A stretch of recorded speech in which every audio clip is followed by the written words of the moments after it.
হনুমানকে বিদায় করে দিল। সেইখান থেকে আরেকটি লম্ব দিয়ে সিংহার পর্বত যে উপনীত হলো। যে দেখিবারে নারার বেড়া হনুমান মনে মনে ভাবছে একটু বুঝে এসেছি চন্ডালদের পাড়া, আমারও দেখিবারে পার। এক দাঁড়ের মধ্যে বসে এক দাঁড়ি লইটা উঠকে ফাড়া দিতেছে তাই দেখা যায়। তানারে বেটা ডাল রক্ষা করছে তাই দেখা যায়। ও এত লইতে আরে কত্তার কইেন নাও কালকে দিন আগে বাড়ির মধ্যে যে একটা লইটা উঠকে শ্বশুরি জান ছিল না কত্তা, আজকে কর্তা খালি এটা খালি উতাল দিতেছে খালি লইটা উঠকে যে কইতাছে আজকে কর্তা হইলে একটু ভালো ছিল। এই আপনাকে শরম বরম নাই ওই কেন কত্তা শরম থাকতো গেলে গা জান বলে আমি কি খাওয়ার কথা কোন লাগে তো হাম নিজের ভাইতার কয়দিন গায় করতা আর বছর দুমাইছের ভাইতে খাইলাম আর জানেন গা গায়ন গভেরটা লগে করে লইয়াই আমরা করতে এমন মানুষ দুই আঙ্গুল দিয়ে করতা দুয়া মজে বন তো লাখ না পাবে তো খালি খাম হই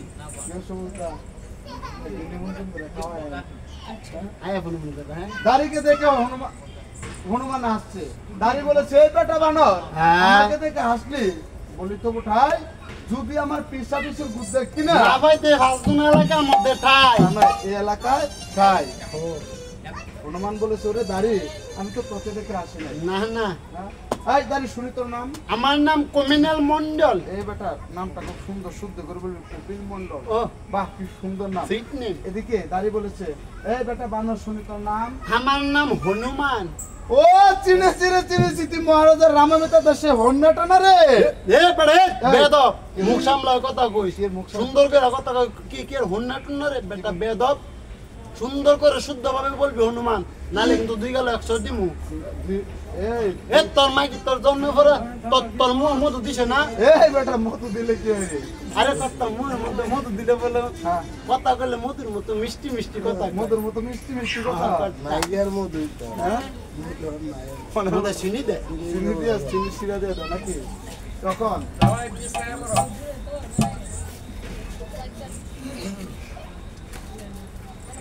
বলেছে এই তোর মহারাজ কোথায়? আমার মহারাজ কোন স্টার জলসার মধ্যে ওগবধূ সুন্দরী সিরিয়াল দেখতাছে। ওগবধূ সুন্দরী সিরিয়াল দেখতা।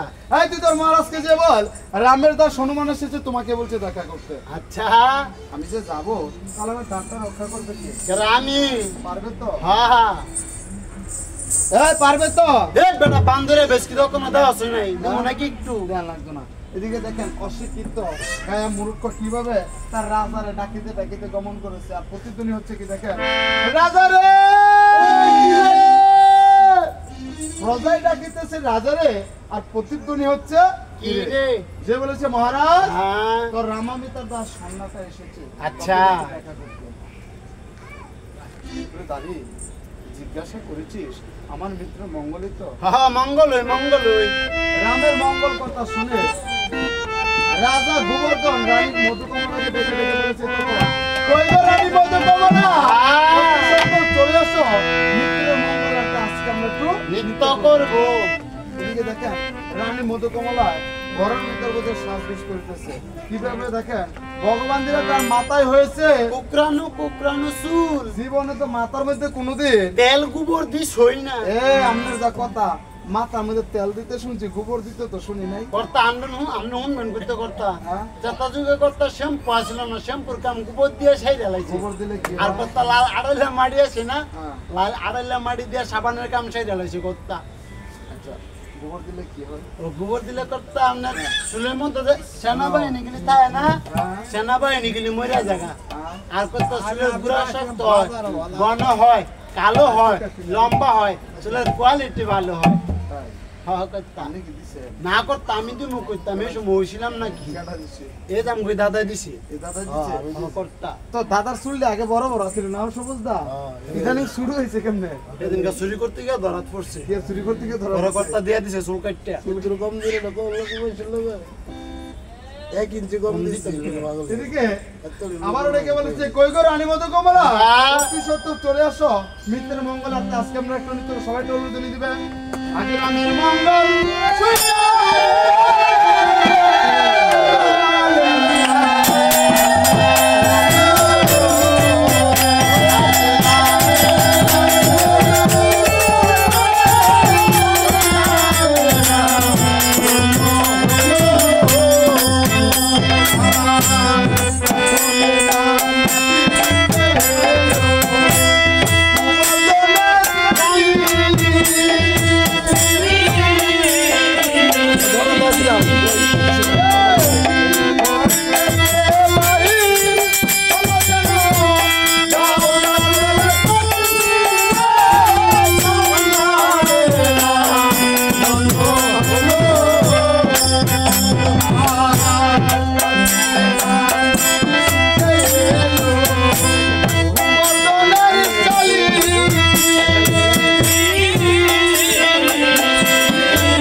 গোবর্ধনের কাকা মনে মনে ভাবছে আমার স্ত্রীও মনে করেছে, তাহলে তো আমি বসে থেকে তাই গোবর্ধনের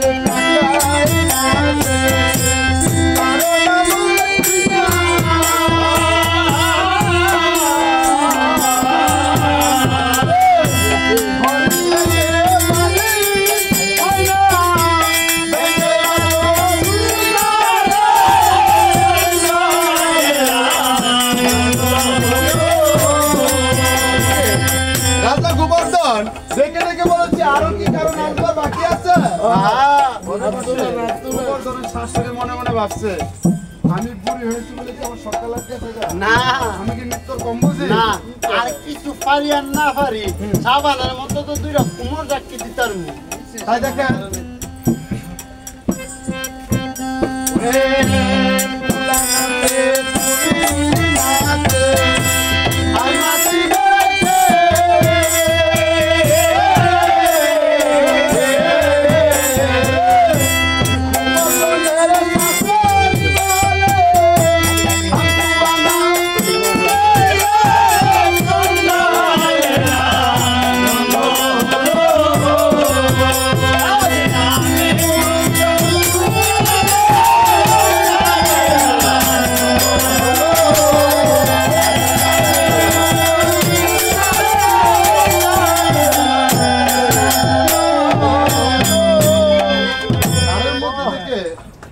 শুনতে পায় অন্তপুরে যেন কিসের গোলমাল শোনা যায়, যাই কি দেখে আসি। তাই হনুমান অন্তপুরে যে দেখিবারে পায় স্ত্রী পুরুষ মিলে সবাই নৃত্য করছে, তাই দেখা যায়। কাউকে চিনতে না পেরে বীর পবনানন্দন সে কপিল মন্ডলকে ডেকে ডেকে বলেছে তখন ওরে কপিল মন্ডল বলতো রাজা কুঞ্জ না রানী কুঞ্জ রে, ওই যে আগে আগে যে নাস্তা সেটা শিখিয়া রাজা আর পিছে পিছে যে নাস্তা সেটা শিখিয়া রানী। প্রভু খেলাটা ভালোই খেলেছে, যেখানে যা সাজে হাতে সাজিয়ে রেখেছে, যেমন রাম মা সীতা, যেমন রাজা গোবর্ধন তেমন তার রানী মধ্যে কমলা, পুরা গাব গাছের ভেতনিটা শত চন্ডালোক। রামচন্দ্রের মিত্র তো তাকে যে প্রণাম করা উচিত, তাই হনুমান যে প্রণাম করেছে গোবর্ধনের পায় আশীর্বাদ করেছে রাজা গোবর্ধন। মাইমুন বুদ্ধি মহারাজ আমি আর লুট সইতে পারতেছি না, তোমার গুচ্ছ ছড়াই নাও। দেখেছো বেটা কার্যটা করেছে কেমন। আমি যদি প্রভু রামচন্দ্রকে প্রণাম করি, প্রভু রামচন্দ্র আমাকে কোমল হস্তে আশীর্বাদ করে কি করেছে বেটা বুদ্ধি আছে আমার গায়ে। যদি প্রভু রামচন্দ্রের মিত্র না হতো তাহলে আজকে দশটাই খড়াই যাইতাম আর একটা রামায়ণ কইরা যাইতাম গা। এদিকে হনুমান রাজা গোবর্ধনকে বলেছে জয় রাধা কে কোনো কথা বলবেন বলেছে মহারাজ এটা কথা জানতে পারি মহারাজ কথা তুমি হয়েছে সামান্য চন্ডাল জাতি, সামান্য চন্ডাল জাতি হয়ে আমার পুরো রামচন্দ্রের সঙ্গে তোমার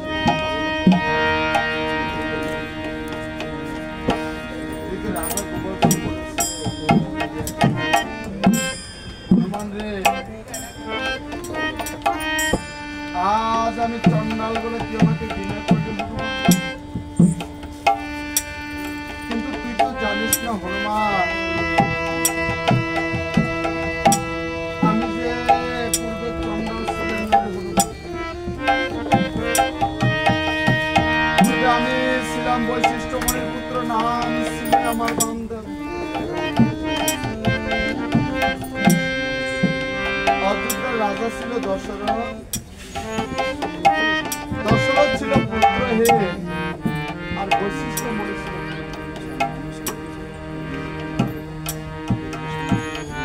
একদিন রাজা দশরথ রাত্র নেশা করে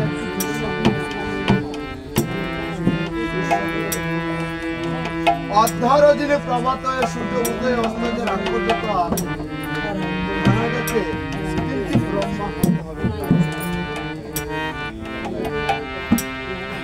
এই দুঃস্বপ্ন দেখে রাজা দশরথ রাত্র নিশাকালে পাত্র মিত্রগণকে সঙ্গে নিয়ে রাজসভা করে বসে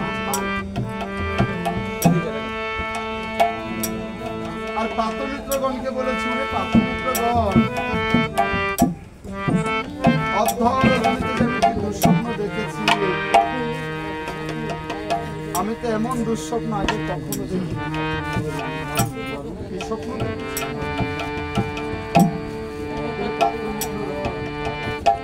আমি স্বপ্নে দেখলাম অর্ধরজনী প্রভাতে সূর্য উদয় অস্ত যাওয়ার আগ পর্যন্ত আমার প্রাণ আঘাতে চিন্তিত।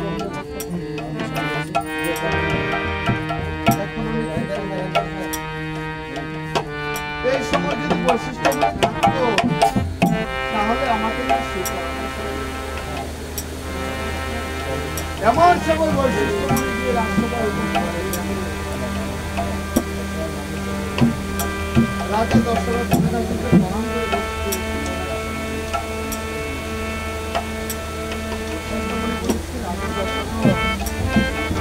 তোমার কেমন মন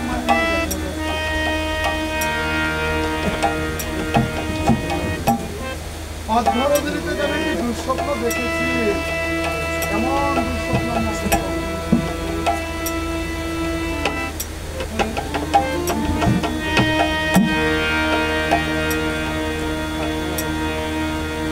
আমি স্বপ্ন দেখলাম অধ্যরদিন প্রভাতে সূর্য উঠে আসতে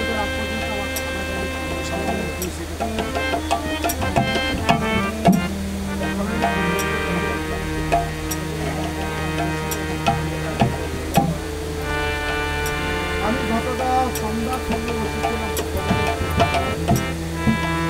এমন সময় ধ্যানমগ্ন হয়ে দেখিবারে পাই অধ্যরদিনে প্রভাতে সূর্য উঠে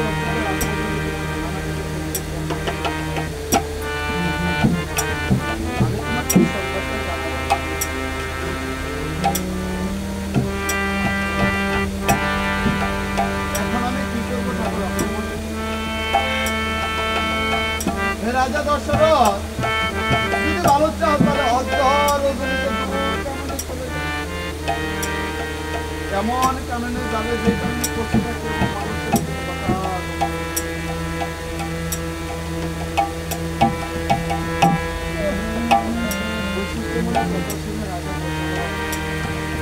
পাত্রমিত্রগণকে সঙ্গে নিয়ে রাত্র নিশাকালে রাজসভা ত্যাগ করে করেছে ভ্রমণ। সারা রাত্র তারা হেঁটে হেঁটে শুষ্ক শ্রীফলের বনে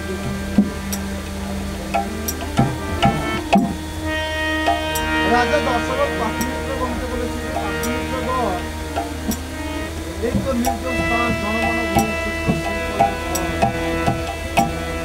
আজকের দিবসটি আমরা এখানে বাস করব। যখন সূর্য অস্ত যাবে তখন আমরা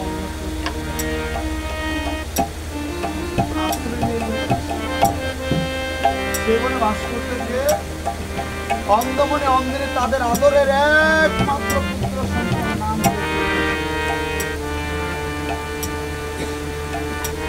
অন্ধমনে সিন্ধুমণি দেখে বলেছে, বাবা সুন্দরে গতকাল করেছি বাবা একাদশীর উপবাস, আজ দ্বাদশীতে করবো রে বাবা, পারো না। ক্ষুধায় কৃষ্ণায় কাতর হয়েছে বাবা রে, শীঘ্র জলে কৃষ্ণ নিবারণ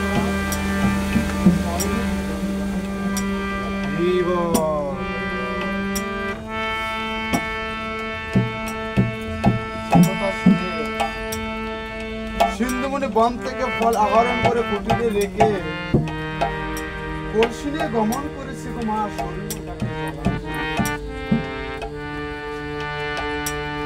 যখনই কলসিতে জল করতেছিল তখনই একটি শব্দ হয়েছে।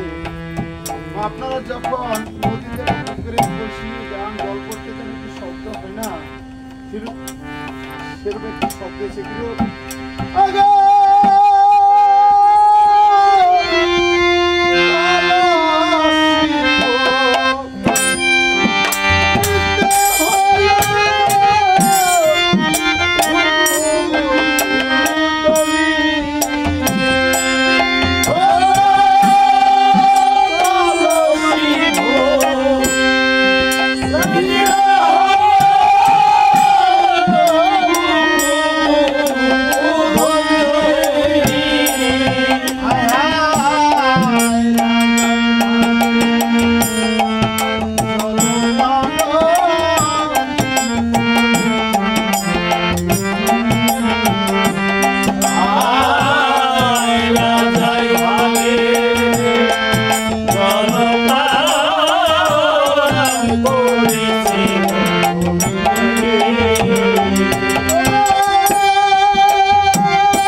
তাই সেবানটা কি করেছে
খ্যাপন করেছিলাম মৃগগেনে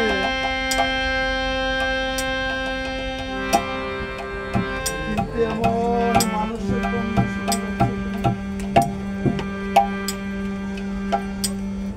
আমি না জানি কোন মায়ের বুক খালি করে দিয়েছি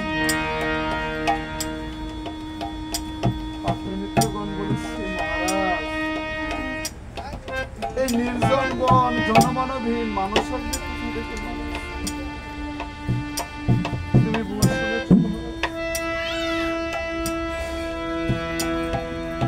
মহারাজ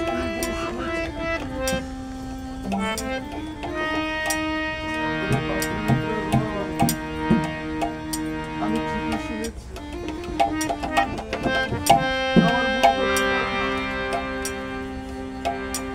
আমার মন বলছে আমি কোন ভাইয়ের বুক খালি করে